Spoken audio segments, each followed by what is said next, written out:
finally repair that spaceship of yours? Manny worked so hard, but he finally managed to do it. Come on, let's give the good news to Mutlu. Looks like you finally did it, Manny. I worked so hard, but there are still things to do. I need to head back and record the sound of our ship. So are you really leaving? Don't worry, Neşe. We'll leave in the morning and come back at night. Oh, awesome! Oh, so it'll be very fast-like. They'll fly to the stars with this beautiful machine, sweetie. And it'll be so fast. You know that it's my greatest dream to fly that fast. You know I surely do, dear. They're gonna come back at night. Minnie and Manny will also be with them. They'll be quite safe with you, right? Absolutely.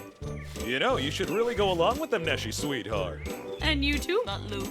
You're not joking?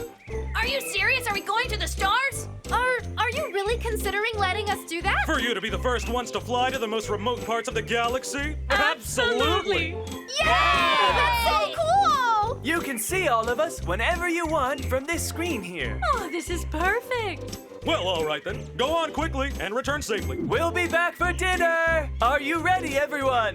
Absolutely!